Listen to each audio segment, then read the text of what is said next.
So today's objective is for us to uncover some strategies when it comes to paying for college. Now, this isn't for us to like provide financial advice. This instead is for us to provide some guidance with, what's worked for other families. Now, oftentimes what we've heard from our families has been, I make too much. I'm not going to qualify for financial aid, right? Which may very well be true, but there are strategies that families can employ to lower their cost for college, or rather, to increase the affordability for college. So with us, so for those who don't know who I am the owner of StrivePath. My name is Sunny. And more importantly, with us, we have Nancy Corrigan, who's the founder of Beacon College Funding Solutions. So Nancy, welcome. Oh, thank you, Sonny. Um, so just to kind of share our objective really is to shed light on strategies used by other families to reduce college costs, with the intent really for us to, highlight um, that there is opportunity, right, when it comes to reducing college costs and the financial burden that college does now impose on families. Um, and then for those who don't know who we are, so we're a local academic and college advising firm. We now have about 4 offices, soon to be 6. We're coming after you, Mountain View, and we're coming after you, Fremont. And our whole objective actually is to focus on what's important, and that's the student, not the college. Um, and we do that actually by helping them align on what's important to them, helping them develop things like strong study habits, helping students really appreciate who they are. And from doing that over the course of several months, maybe even a few years, we get a strong sense to what's important to them, and we actually build a really, really strong applicant. And so in the process, we build happier students, less stressed families, and maybe not ironically, but better admission outcomes. So that's us. Quick thing of differentiation. But I think more importantly, I'd love to hand the mic over to Nancy. So Nancy, tell us a bit more about Beacon College Funding Solutions. Well, this is a great slide to have up there, and I'm not going to read it to everybody because I'm pretty sure they can read it themselves. But basically, founded Beacon 2007 for 2 reasons. One, primarily because a lot of parents are struggling to pay for college. This was the post-dot-com crash. A lot of schools were ramping up their costs quite extremely because that was the only lever they had to pull to try and cover their costs. But more personally for me, I'm one of 6 kids. I'm number 2 of the 6, and we're in a very tight age range. And when I was 8 years old, my father died very suddenly, leaving my mother with 6 little kids. And she's legally blind, and so it was kind of tough. And whenever the word college came up, she'd look at me and kind of go, "That's what spoiled rich kids do. Forget it. You're getting a job." And college is very near and dear to my heart because if I had not gone to college, I'm quite sure I'd have a very different lifestyle than I do now, and it probably would not be the same. So I want to make sure that families can send their kids to the dream school that's the right fit for them, but with going at it with a mindset of how do we pay for all of the years of school for all of our kids? Because many families make the mistake of figuring out how to do first kid, first year.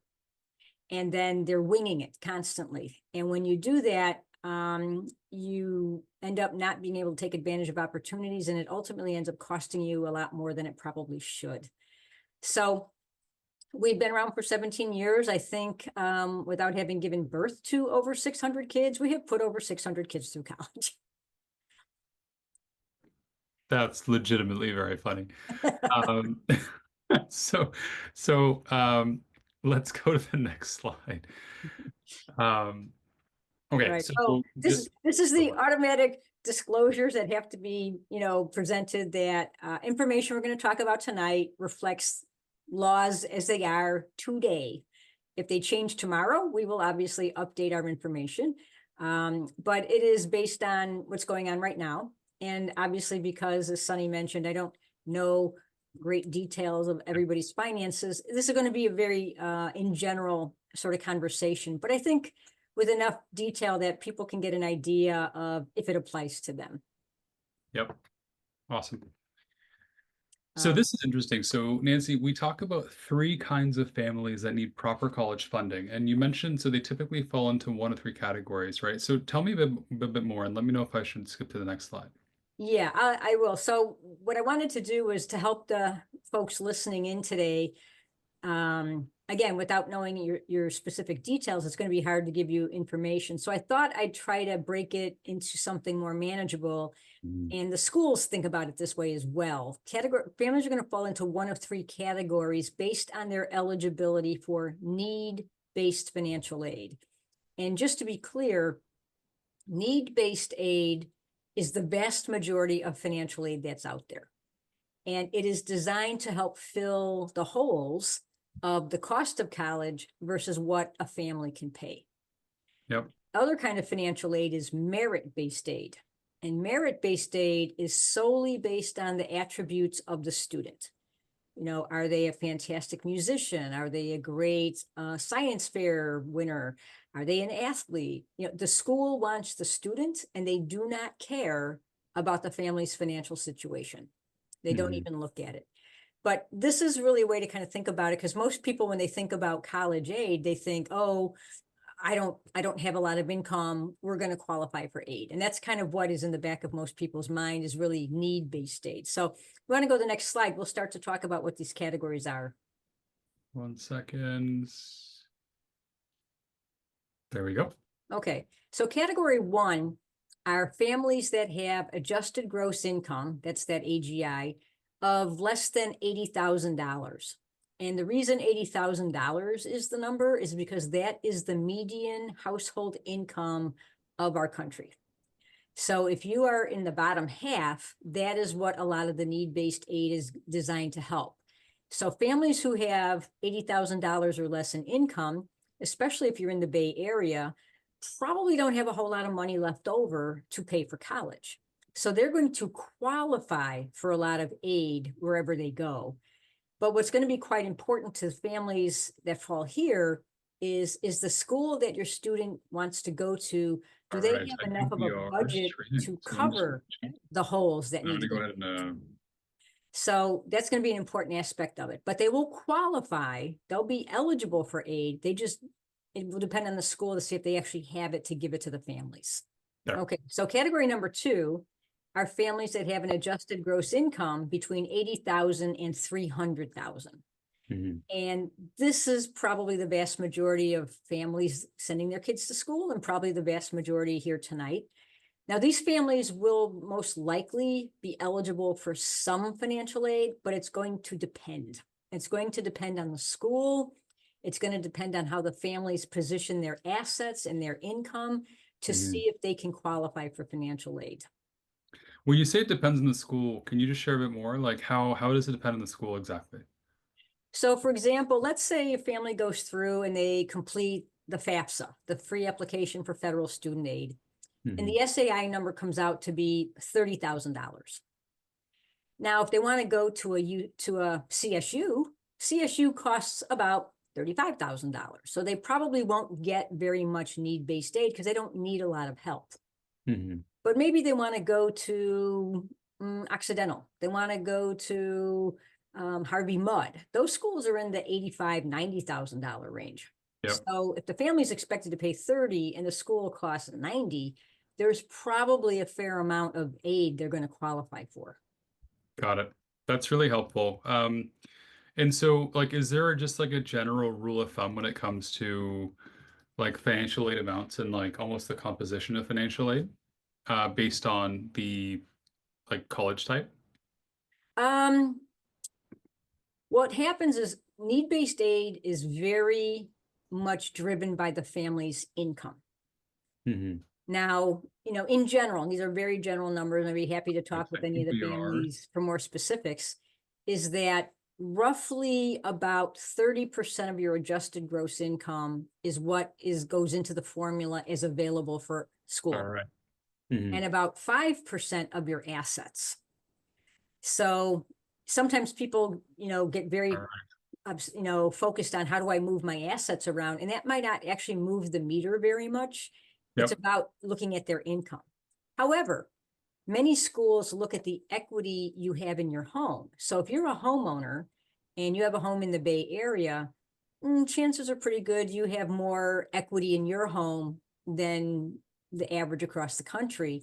Yep. And if you're sitting on, $1 million of equity, and 5% of that is viewed available for college for each student for each Yep. year, that might not actually be very doable for you, but that's what's in the formula. That was like such an amazing explanation, actually. That makes a ton of sense. And so, okay, yeah, I get it. So let's keep going, actually. So that's category number two. That's And, category two. And and then then how about category three? three are the families that, as you said, they might actually, on paper, Yep. look like they have too much money or income, or maybe they have too much in assets to qualify for need-based aid. However, this is where many category three families make a big mistake, is that they don't go through the process and they don't fill out the FAFSA and they don't fill out the profile. And the Hmm. reason this is a big mistake is because the schools might really want your student and they really want to give you some money to go. But when you fill out the FAFSA and the profile, that allows them to see if you're eligible for someone else's money, Yeah. like the federal government or the state. So most schools, before they want to give you some of their precious endowment money, they want to know if there's some other money you would qualify for first. So it sounds counterintuitive. They want to know that you don't qualify for money so they can give you money. Got it. I see. Okay. So like it's almost like everyone's being a little bit opportunistic, right? Mm-hmm. Um, they so they want to see who else is in line ahead of them. That's funny because the reason why that's interesting is you also have, colleges that are you have a lot of colleges that offer like early decision, early action. And so they arguably have less time to wait to see what funding the student might get from other sources, Mm-hmm. which is oftentimes like why a lot of early decision applicants are given no aid at all, right? They're actually expected to be like full rides. Well, the other aspect that comes into play, and I'm going to share with you the biggest, worst kept secret in higher education, is that higher education is a business. Hmm. It's not a charity. Now, Hmm. they're not out to maximize profits. They're all technically not for profit organizations, but they do have to break even at least. And Hmm. so they do make business decisions. And so what happens when you do like a binding early decision, or is that the families look at this and or is okay, good, I can get in early, there's a higher acceptance rate, but the schools look at it as, we're only required to meet your demonstrated need, and if Hmm. we do, you're obligated to accept our offer and come to us. And Got it. so Yeah. there's a wide range of definition of demonstrated need, and sometimes they'll play it in their favor and maybe sometimes not so much in the family's favor. But it is not a level playing field when it comes to financial aid. So if you're going to need financial aid Hmm. for making sure that you can pay for school, doing a binding early decision puts you at a big disadvantage. I see. Yeah, I would agree. We're in a similar, we kind of recommend a similar path, or we let our families know, um, especially those who are getting recruited for college sports, Mm-hmm. right? Where many of them who are looking at like D3 schools or Ivies, where they have early decision processes. Oftentimes the coach says, if you are a full pay, that it actually is one less hoop I've got to jump through to get admissions to admit you. Right. Yep. Because most schools, with very rare exceptions, are not need blind. Hmm. And by need blind, I mean, the admissions people look at the student's application and they say, yes, we want them. I don't care how much it's going to cost to get them here. We'll leave that to the financial aid officers to come up with that answer. Yep. That's a need blind school. Most schools are what they call need aware. So they're going to look at your student and they're going to look at what it's going to cost to get them there. And if Hmm. you're kind of borderline, they may want to go with a student that might have equal chance of success, but may not cost as much to get them there. Yep. Got it. So before we go into the case studies, I'm just going to quickly pause for one sec. Hold on.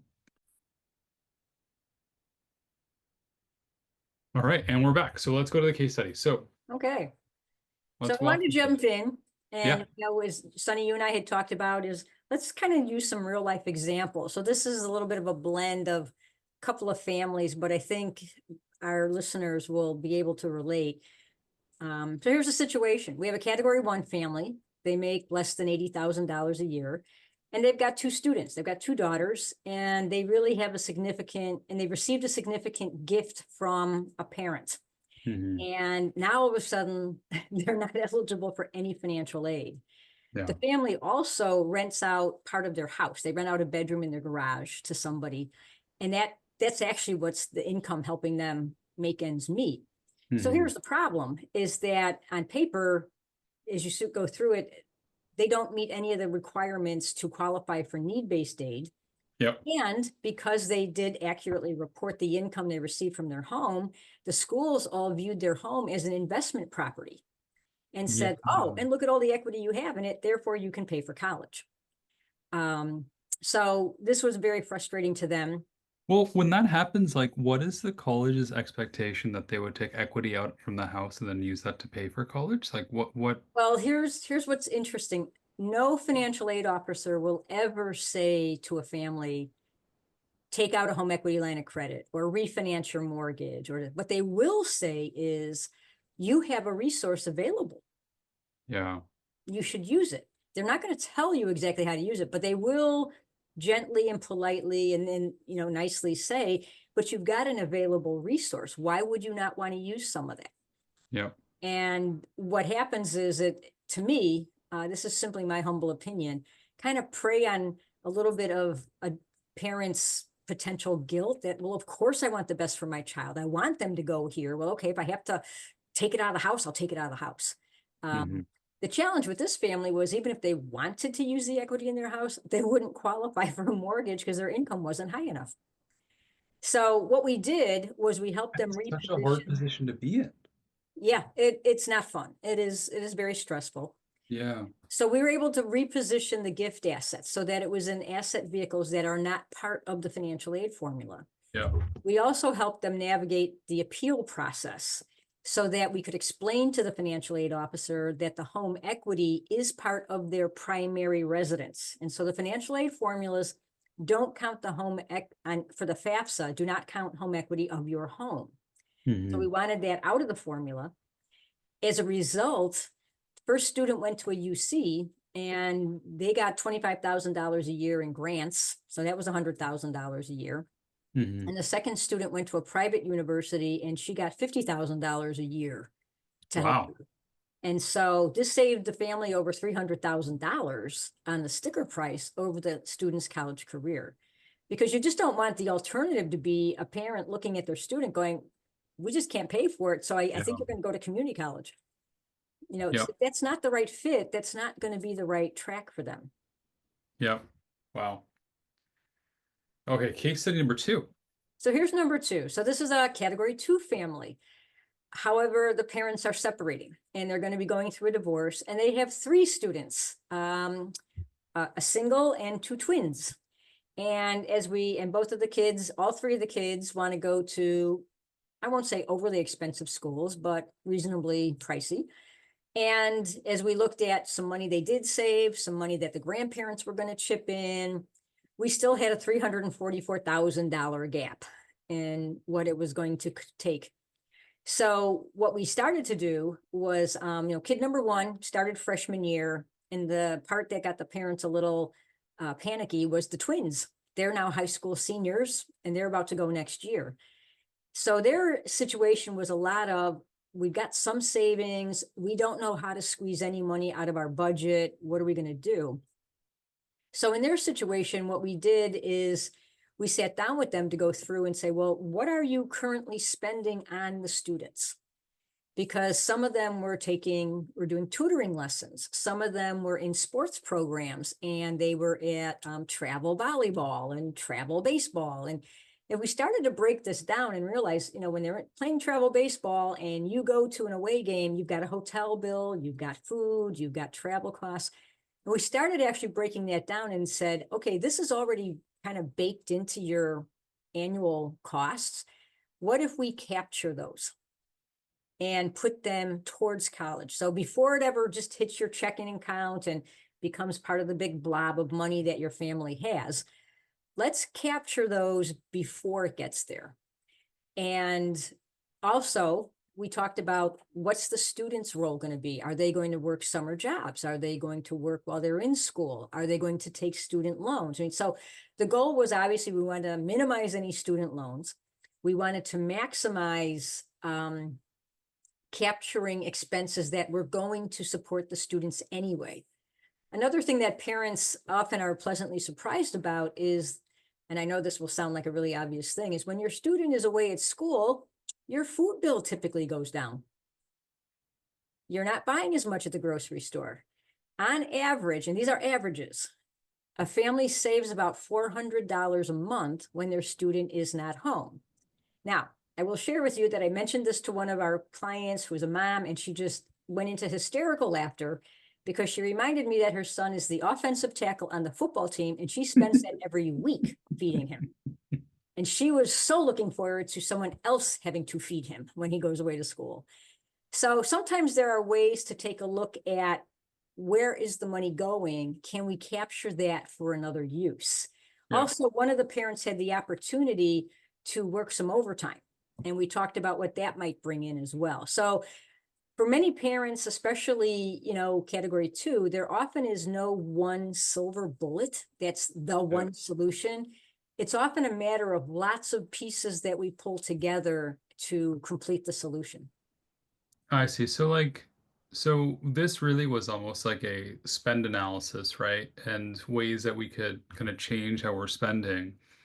But I think one of the tricky things that we have to make sure the family does is actually abide by it. And we talk about how are we going to do this, because it's great to talk about it in theory, because you're right. I mean, so many times we'll have families come in and I'd ask them, what do you think you can put towards college? And they'd say, $500 a month or $1,000 a Yeah. month. And as we start to go through, I start to realize they really don't, and they can't. And as we talk some more, really what has happened is it just felt like I had to tell you some number because otherwise I look like a terrible parent that I can't come up with any money for college. Yeah. Now, also in this situation, what we did do is on number 2, we did pause the retirement contributions, I see. Oh, but it was yeah. only going to be for like less than 2 years.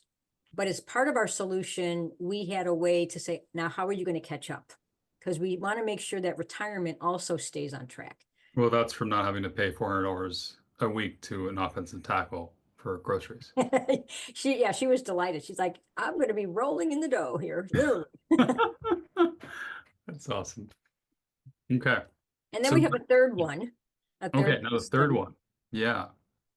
So let's see. Is that popped up yet? Oh, sorry. I had it on pause. So third one. Okay.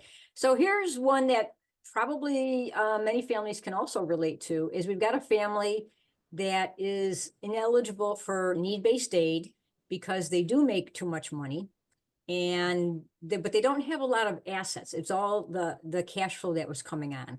However, we do have one of the parents owns her own business. And at this point, since it's not a matter of reposition assets to qualify for need-based aid or try to, we did talk with them about a little bit of cost savings and capturing.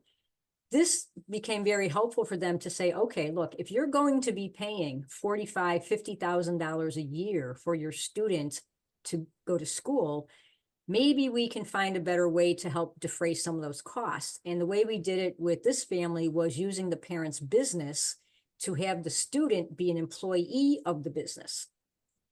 Because now the student will get paid that income. The student is in a lower tax bracket than the parents. The student would be in the 10 to 12% bracket. The parents are in the 37% bracket. So that right away saves 25% of the cost in taxes. So it's a business deduction and lower tax break. And we also set up a way to capture that as the parents were paying it. So, and in large part, it was a matter of, look, if we're going to have to come up with this money, let's do it in a way that at least gives us some tax benefits and some benefits for our student. So what happens if they don't have a business? Can they set one up? Oh, the IRS gets very picky about businesses because to them, there's a big, big line between a hobby and a business. Yeah. So, we can talk with families about more detail of, do they have something that would actually qualify as a business? Because there's also a little bit of rules changing throughout time, because the rules get updated and tweaked and changed each year. So for example, one family, this was years ago, the father had inherited money when his father passed away, and he took it and he put it into several small properties in the Fresno, Bakersfield Yep. area. But it was going to work against him because he had all this investment property, but he spends his day managing the properties, and he qualified under the IRS rules for business, which we then put in an S corp. And now business income was excluded from the reporting at that time. Now they have a different rule for that. So there are still ways to do this. You just have to be on top of all the rules and make sure you're ahead of the game. And are there limits now to like how much you can pay? I guess like a supposed minor per year if they were to work for the business? No, there's this very interesting thing called royalties and Okay. NIL. We may have heard of NIL if you have any athletes. Yeah. And because as one accountant explained it to me a few years ago, if I will tell parents things like, put your child, if you have a business, can you put your child's picture on there as, oh, here's a family photo, here's this, because the Kardashians charge royalties to use their image. So you can pay to use images, and you can pass that through, to your kids. So it's gotten more flexible. They don't want it abusive, like you're paying your child $300,000 a year. But the IRS. Well, I mean, have you seen my youngest daughter? You'd be surprised. She is gorgeous. I could see you could get 300,000 a year. Yeah.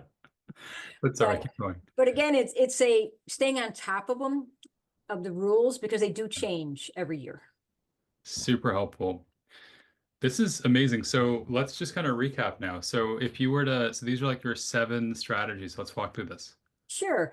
So, a lot of things, and again, as I said, there's often no one silver bullet that's going to be the one solution. It's often a combination of these things. So number one is asset repositioning.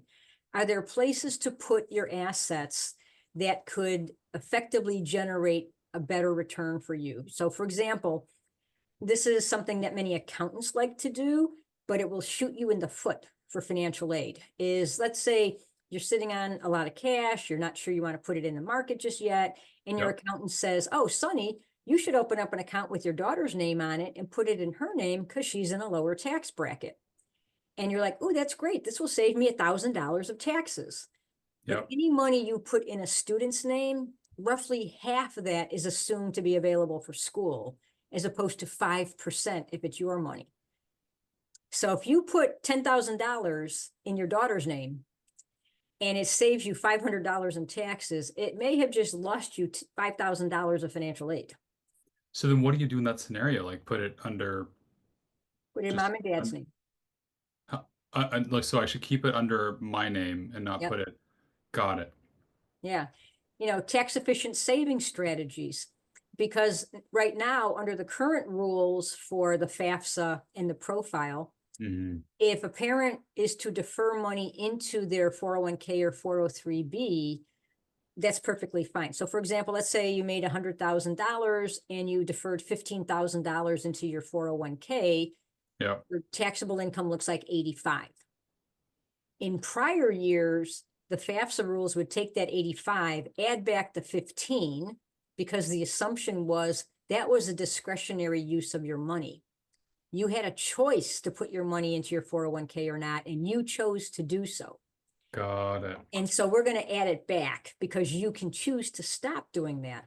Well, there's been a lot of pushback on this formula, because a lot of parents said, look, if my husband works for, say, the state of California and gets a pension, and they take 5% of his salary because it's mandatory and goes into the pension, because he didn't have discretion over it, that was considered like, okay, your 100,000 minus, 15 or whatever, they wouldn't change your adjusted gross income. But if mom puts money into her 401k, they viewed that as discretionary. But now the parents have pushed back and said, pensions are kind of gone the way of the dodo bird. They don't really Yeah. exist anymore. And this is the only Yep. way we're going to save for retirement. So now they have removed that rule of adding back deferrals. So we can take a look at when should you be deferring for retirement and how much and when. Mhm. So 3 for maximizing financial aid. One to get into a little bit of the technicality. So let's say, for example, Sonny, you have a high school senior this year who's Yep. going to be going to school in fall of 2025, but they're filling out the financial aid forms in 2024, and they're going to be using 2023's tax return. It's like the prior year is what they do. That's the prior part. So if, so 2023 is a done deal. We can't do much about it. But if you've got a high school junior or sophomore, maybe we can help take a look at what's your 2024 or 2025 tax return going to look like, because Yeah. that is your base year. And a large number of schools assume whatever financial aid we give you for your base year is what we give you all 4 years. So if Yeah. we can maximize financial aid your freshman year, chances are pretty good that pattern would continue. Now, it doesn't mean it wouldn't happen if, you have a senior or you already have a student in college. It just would take a little bit more planning. And actually, just to not to skip ahead a little bit too much, but like, point number 6 is always apply for FAFSA. And I know when you and I were having this conversation, I think one of the benefits of having FAFSA or having applied to FAFSA, even if you don't get any when you start or when you matriculate college, things and like circumstances can change, right? Yes. Like, um, parent can lose a job, could be a divorce, right? Could be like a significant like cost that hits the family. Or a So just medical having, event or a yeah, death. or a death, exactly. And so I think just having applied for FAFSA, even if you believe you won't get it for your first year, may still benefit you later on. And I know like the FAFSA form right now is a bit of a pain to fill out. Actually, we're Mhm. having a webinar with the University of the Pacific next week to walk through the FAFSA. Mhm. Um, but we know, like when it was rolled out this year, it wasn't the most seamless rollout. But still, it would certainly benefit. So cool. Well, and the other point I wanted to make, I put in parentheses on point number 6, is that Yep. financial aid forms, whether it's FAFSA or profile, are processed first come, first serve. Yep. So if you're first in line, they're going to have more money available to award. Yep. If you are not first in line, you kind of have to hope there's still some money left over by the time you get there. And the Yep. thing that's very important about the FAFSA is that you want to make sure it's done correctly and accurately the first time you do it, because there is no one at the Department of Education who is checking it for you, who's going to pick up the phone and say, oh, Sonny, you answered question number 16 wrong. This is going to hurt you.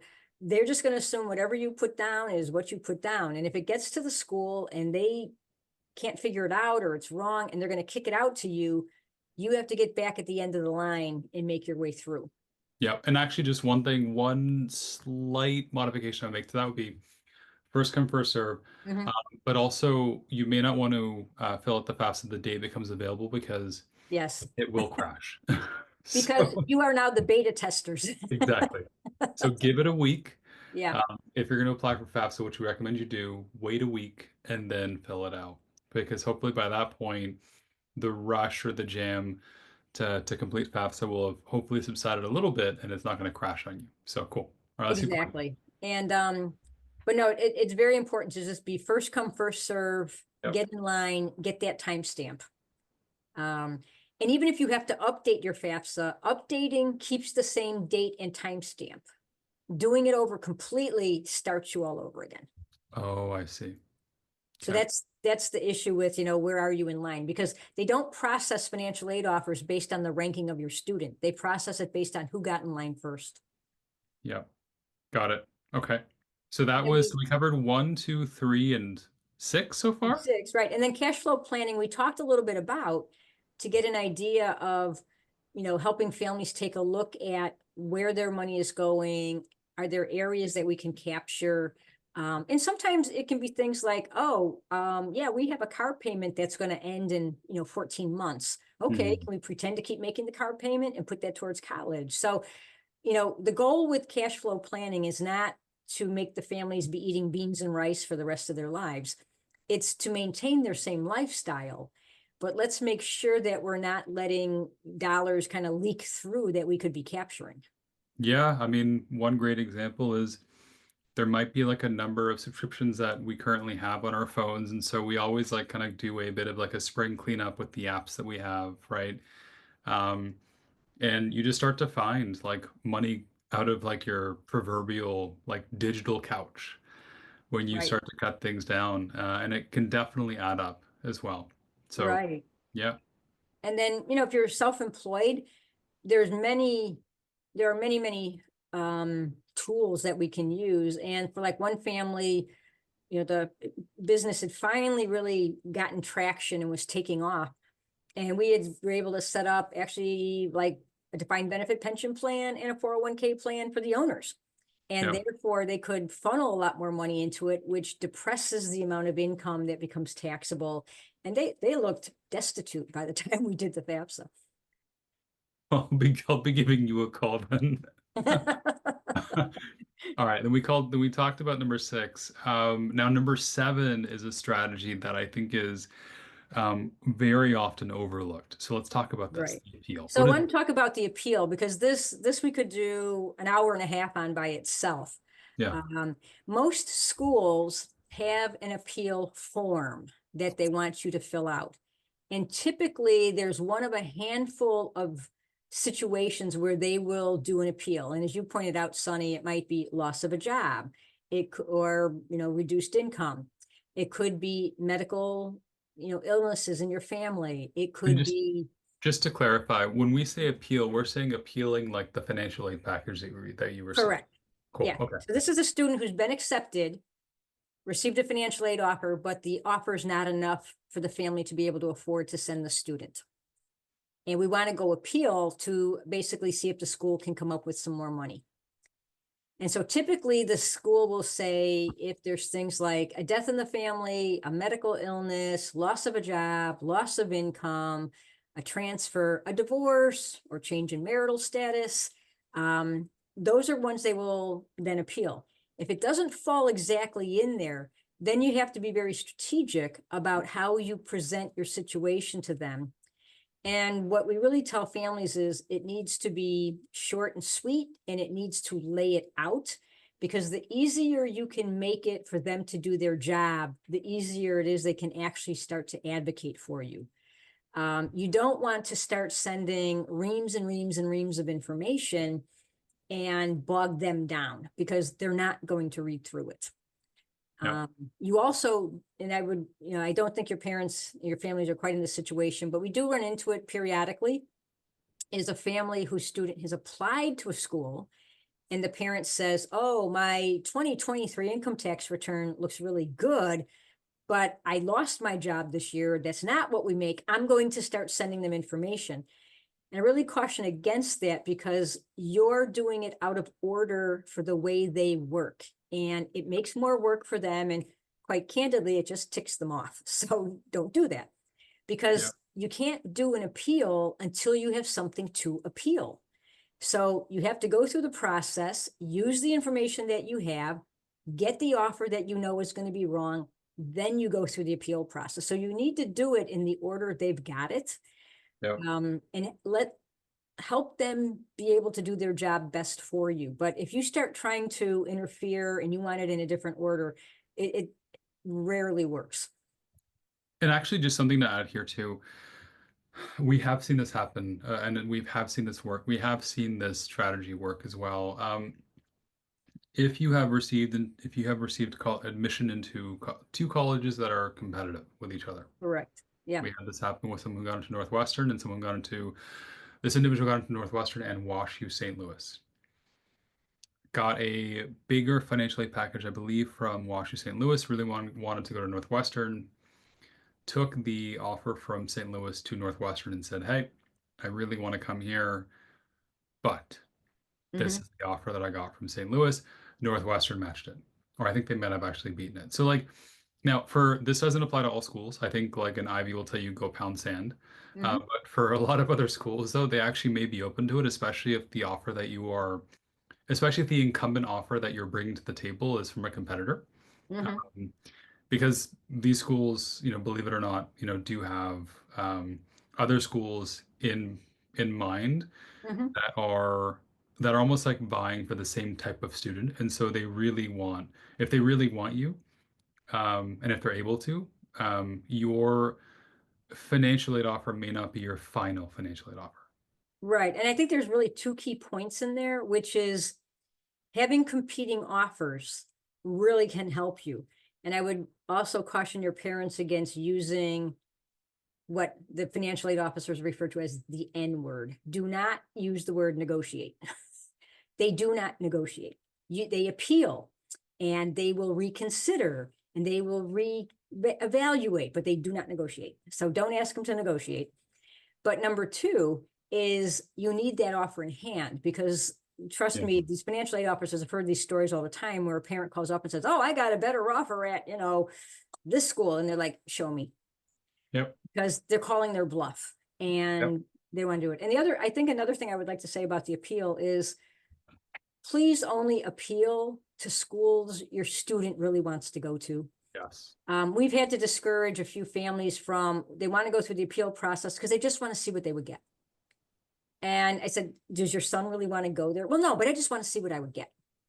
And Yeah. I'm not sure if it's for bragging rights around the water cooler or what, but to me, it's unfair to ask a school to jump through a bunch of hoops when you know you're not really going to go. It can also reflect poorly on your high school as That's well. true.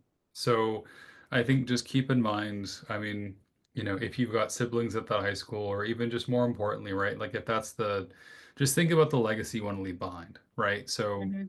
really be serious about that school when you um, appeal your initial offer, not renegotiate. And I was going to mention regarding the appeal, it's not once and done either. It is Yeah. not unusual to appeal. They ask for information, you go back to them, they ask for more information. They lose the information. You have to resend it again. You now are dealing with a new financial, especially at a large public university. Now you have a new financial aid officer to deal with. Yeah. Um, the family we were talking about in the case study one, it took about 7 months Wow. because the UC system kept losing the Oh paperwork. my God. They had a bunch of new That is people. painful. Yeah, it was. And so we finally were able to escalate it to a senior financial aid officer and actually get a name of someone. Good. Um, and that's another thing that there are some schools that they actually don't want you to create any sort of relationship with a financial aid officer. So when you call, you're at a call center and they ask you to leave a recording and they'll get back, someone will get back to you. And that's, pretty cold in my opinion, but, Like we don't know who's going to get back to you, but I whoever's don't know still who it is. working here. The janitor might call you back, but someone will call you back. So you kind of, it depends very much on the school. There are some schools like you were talking about Northwestern versus Yep. Washington U, open to negotiation. There are some that do not negotiate at all. Yep. So you have to kind of, find out what the school's history and approach would be. Yep. Awesome. So I know we're wrapping up, so let's get to some FAQs. So these are some questions that we get asked quite a bit. So um, yeah, Nancy, take it away. You are on a hot streak, so keep going. So yeah, should I cash out my 401k? No, that would be a no. And there's a couple of reasons why. I had these conversations with parents. I go, well, I could take a loan. I won't cash it out. I'll take a loan. If you take a loan, fine.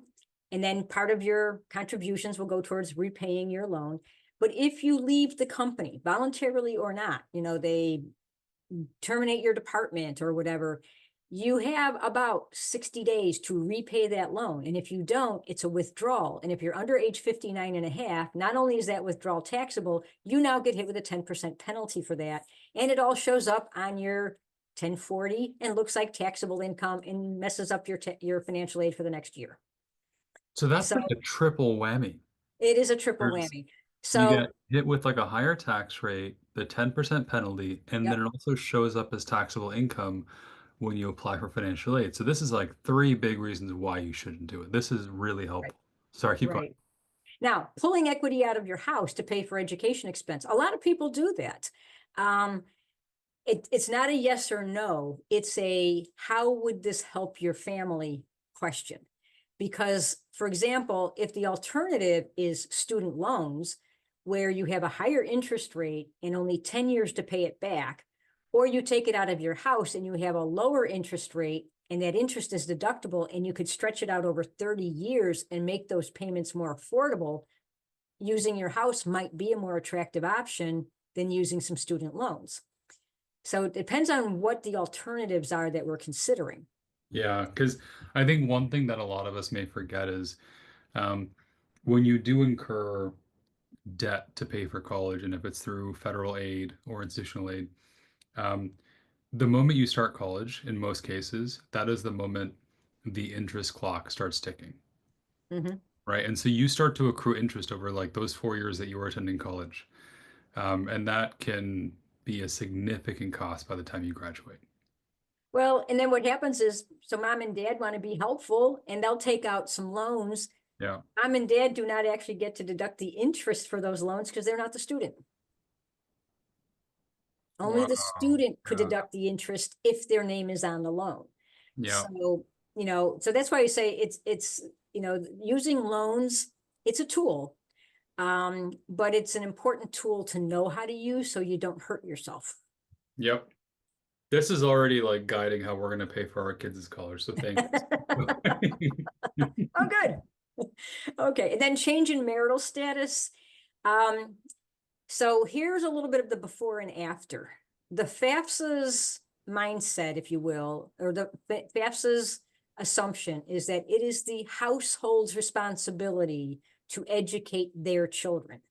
Meaning, Sonny, if you happen to be a single parent and you want to remarry, whoever you're marrying, their income is assumed to be available to help pay for your kids. Whether that's what they agreed to or not, it's now part of the formula. Mm, On the private school side, the schools that use the profile's approach is it is the responsibility of the biological or adoptive parents to pay for their children's education, whether they're married or not. what's the profile? So you mentioned what is that for privates? So the profile, better known as the CSS Yep. profile, is a financial aid form that the College Board handles. And there are many private schools, not all, but about 225 of the sort of elite private schools use it. The FAFSA is sort of quick and dirty and it's direct, and a lot of the information you need will get pulled in there automatically when you hit the button that says use my IRS data, Yep. and they'll pull it in. The profile, you're going to enter all this information, and quite honestly, because these are private schools who are most likely going to be giving out a lot more money, and because they're giving out more money, they feel like they can ask a lot of really nosy questions. Yep. We have seen profiles go over 400 questions. Wow. And so it's not for the faint of heart. You can do it in one sitting. We do it in one sitting because we do it all the time. But most families, it takes some multiple iterations to finish and get through it. And for the elite privates, like, do they give you an option to do the profile or the FAFSA? Do you have to do both, or is it just you It's gotta both. just guess it? It's if you Oh. want financial aid from, you do both. And then it's also part of it, just to make sure Hmm. that you didn't, inadvertently make some errors. They're going to have what's called the IDOC process, the institutional documentation, where you're going to go to a website and you're going to upload tax returns, documents, Yep. statements, affirmation, things like that, affidavits. And the good news is at least it goes to one site and the Yep. various schools pull from it.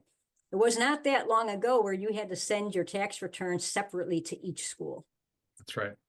And so that's where, and then if you're doing a private school that uses a FAFSA and a profile, we recommend doing them both with the same information so that they're consistent. We've had a lot of times where it blows up on families where they do the FAFSA in October and then they did the profile in December and they used different numbers. Yep. And the school threw it back in their face and said, we don't understand what any of this is. Explain it. And the parents were like, you expect me to remember? I don't remember what I put down. Yep. So that's why Super. we document everything we do to make sure we back it all up. Amazing.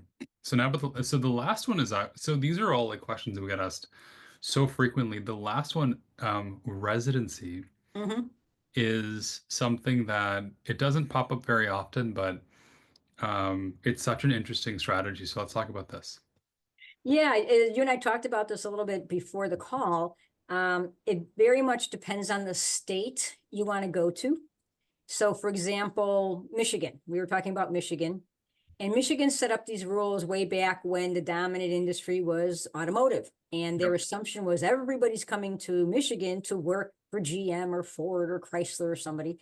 So to establish residency in Michigan, your student would have to move there, be 100% self-supporting, cannot get money from mom and dad for 2 years, cannot go to school during this time either. You must be working 100% of the time to support yourself. After 2 years, you can apply for residency and then get into University of Michigan or Michigan State. Now, Oregon is a little bit more flexible because they know they're getting a lot of kids from California. Their residency requirements, we try to do this with a student, is the student moves there, has to be there for 1 year and provide half, at least 50% of their support. And they can go to community college while they're there. They can't go to a university, they Okay. can go to community college. So University of Oregon actually has a whole dorm that these, people who are trying to establish residency, and the community college is across the street basically, or down the road. So if your student goes there and they can work part-time and student loans counts as their own support and parents can provide half of it, after 12 months, they can then apply for residency, use the credits from their junior Mhm. college Yep. to at least cover a semester and try to get back on track. That's a little bit more, flexible. Texas, they are easier to deal with if you buy property in Texas. And the Hmm. reason they're easier to deal with is because if you're a non-resident owning property in Texas, you have a different tax rate applied to you. Yeah. So they're kind of going to get you one way or the other. So it really depends on the state and, how much help are you going to get from the school and how motivated is your student to stay on track. We have tried with, I'd say, maybe half a dozen to 10 families over the course of the 17 years. We actually have not had a student fulfill the in-state residency requirements. It's That is very helpful because I was gonna where my mind was gonna go next was, is there even like a requirements table that we have or like that we could even build that says like, hey, if college in XYZ state, ABC conditions must be met. But the fact that you've been doing this for 17 years, no, not one student has actually met the requirements. I not think that's yet. actually that's very helpful. So Yeah, it's a different mindset when you're near school, but you're working part-time, you're going to school part-time. yeah, You're not part of that um lifestyle, you're not part of that social group. It's very, and what really, in my opinion, was the hardest was sort of the isolation because you're really on your own, to yeah, do a lot of the stuff. I mean, you have your family support and things like that, but you don't have a lot of, peers in the same boat as you are to do yeah. this. Um, and I guess the other thing of like, trying to create a table, the schools change the rule, or the states can tweak the rules depending on how Yeah. much they want people to come or not. Yeah. Interesting. Wow. Um, okay, I feel like my mind has certainly exploded from all this information. This has been such a wonderful conversation, Nancy. I have to say, like, thank you. This has been so enlightening. And so I'm just gonna open up the forum for maybe like one or two questions. I'm just gonna go to the end of the the presentation.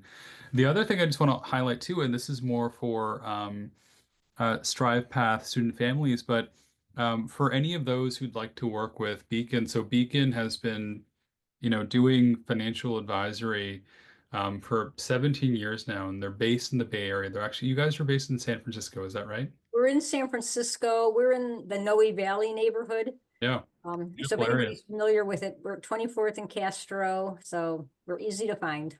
Yeah, and then um, you've worked with how many? 600 student families now? Um, Well, that was my count a couple of years ago, and then, people said, this makes you sound like the little old woman who lived in a shoe with so many children. So you should stop telling people how many kids. That's amazing. So let's just say it's like, so you've worked with, let's just say like 700 student families. Yeah, that's on the low side, but that's fair. Yeah. And so super, super experienced. And so for those who are StrivePath student families, so obviously we don't do financial advisory, but financial fit is part of our process. But for those who are looking more into, hey, how do we tax plan? How do we plan around our cash flow? How do we do things like asset repositioning, right? What are other strategies that we may not be considering? Definitely reach out to Nancy and her team. We're happy to pass along her information as well. Um, and then also for our student families, happy to also share too that um, our student families receive a 50% discount on their first year filing services for their first student, for families who sign up for their planning services. So we are incredibly delighted and honored to be able to share that incentive to StrivePath students. And the last thing, so obviously this is how you contact us, but Nancy, how do they contact you? So, I think Nikki sent you a link for our calendar. Okay. And if you want to click on that, you can go to our calendar, pick a day time that's convenient, and we can have a conversation so that we can talk with you, get an idea of your situation and your goals, and I decide, can we help you, and what would it take, and then we can go from there. But this way, at least we can have a conversation. We can talk about your specific situation and not the generalities that we've had to talk about tonight, Yep. to let you know what you might be facing. Because I know you've mentioned to me that the families go through and they do like a net cost calculator, Yep. in-state school, out of state, WUI, non-WUI. So at least you kind of have an idea of your costs. Yep. And that way we can talk with you a little bit about, have you thought about how you want to cover that cost? Yep. Because that's just the starting point. And what I would just add to it is, like, let's say, just a quick example, let's say you have a school that costs, $60,000 and your SAI is 30. So now you've got to come up with another 30, so there's another 30 that's needed. The vast majority of schools do not cover 100% of that. Yep. So of that other 30, they might come up with 22, 25. So that gap is going to fall on the family. And then it's also very important to know, of what they're going to cover, how much of that is the gift aid, the free money, the grants, scholarships, and how much is what, this is one of my favorite expressions, self-help. And self-help is loans and a job, loans and work study. Because some schools, again, based on their endowments, can help you or not. And, ends of the spectrum, if you will. I mean, you've got like Harvard and Stanford and a lot of the elite schools that have very substantial endowments. And then you've got like art schools, like, Savannah College of Art and Design has no endowment. So you might be eligible for financial aid, but it's all going to be loans. Yep. Awesome. You So have to dig into, like, so of this aid you're giving me, what does it consist of? yeah, I agree. Amazing. So, everyone who's tuned in, thank you so much. We will be sending across a recording of this session, and we'll actually be collaborating on a post as well with Nancy and her team. That'll kind of recap a lot of the strategies we discussed today. I think it'll actually be a pretty long post, which I'm excited by. Um, and then if anyone wants to get a hold of Nancy and her team, feel free to just look up Beacon College Funding Solutions. They're fantastic. We actually heard about them through Berkeley Parents Network. So highly recommend. And so with that, So before you go, I'm yeah. going to say Nikki will send you a link specific to StrivePath families. Oh, perfect. Oh, that's even better. Thank you so much, Nancy. And the reason we want to do that is, the good news is my assistant Nikki, who's been with me for 14 of the 17 years, is due at the end of this month with her first child. So it's just going to be me. So we want to make sure that the StrivePath families get on the calendar versus other families. And so that's why we're going to have a different link for StrivePath families to set up an That's appointment. awesome.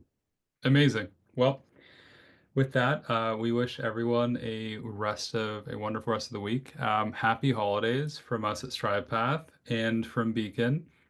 And Nancy, thank you again. And You're welcome.